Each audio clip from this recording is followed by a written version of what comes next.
سلسل البول جو کہ بار بار پیشاب آتا ہے، کم آتا ہے یا جل کر آتا ہے یا اتنا تیز پیشاب آتا ہے کہ برداشت نہیں ہوتا، آدمی کہتا ہے کہ ابھی میں اس کو آؤٹ کر دوں۔ پیلا پیشاب بھی آ سکتا ہے، گہرا پیلا پیشاب بھی آ سکتا ہے، وائٹ بھی آ سکتا ہے، کیونکہ یہ پانی کا حساب ہوتا ہے، جتنا پانی پیئیں گے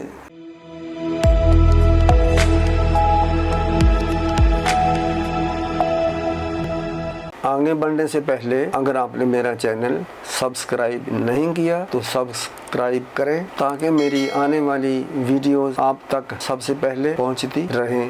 السلام علیکم ورحمۃ اللہ وبرکاتہ۔ رنگ و روشنی سے علاج کے متعلق ابھی بینجنی رنگ کی افادیت بتاتا ہوں۔ بینجنی رنگ کی شعاؤں سے تیار کردہ پانی سلسل البول جو کہ بار بار پیشاب آتا ہے، کم آتا ہے یا جل کر آتا ہے یا اتنا تیز پیشاب آتا ہے کہ برداشت نہیں ہوتا، آدمی کہتا ہے کہ ابھی میں اس کو آؤٹ کر دوں۔ پیلا پیشاب بھی آ سکتا ہے، گہرا پیلا پیشاب بھی آ سکتا ہے، وائٹ بھی آ سکتا ہے، کیونکہ یہ پانی کا حساب ہوتا ہے، جتنا پانی پیئیں گے جلن ختم ہوتی جائے گی، پیلاہٹ ختم ہوگی۔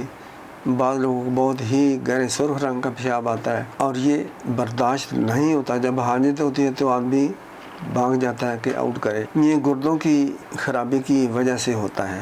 یہ لمبا لیکچر ہوتا ہے لیکن یہاں میں مختصر اس کا علاج بتاتا ہوں۔ بینجنی رنگ کی شعاؤں سے تیار کردہ پانی 1 اونس پہلے 3 روز صبح شام پینا ہے، پھر 2 اونس کر کے پی لیں، اور یہ انشاءاللہ گردوں کی اصلاح کر کے سلسل البول ختم ہو جائے گا، جو کہ گھڑی گھڑی آتا ہے، بار بار آتا ہے اور کم آتا ہے، جل کر آتا ہے، اور یہ بڑی تکلیف دہ بات ہوتی ہے۔ خاص کر نمازی لوگ اس میں زیادہ پریشان ہوتے ہیں کیونکہ ان کو پاکی کی، صفائی کی بڑی ضرورت ہوتی ہے۔ اللہ کریم رحم کرے، فضل کرے، دوسروں کا بھلا کرے، نیکی کا کام پھیلائیں، برائی کو روکنے کی کوشش کریں۔ سبسکرائب کریں میرا چینل تاکہ دوسرے لوگ بھی استفادہ حاصل کریں، ان کو شفا ہو۔ ایک اچھی بات بتاتا ہوں، نبی کریم صلی اللہ علیہ وسلم کا ارشاد مبارک ہے کہ جب آپ کو کوئی پریشانی ہو، دکھ تکلیف ہو تو پھر اذان کا انتظار کریں،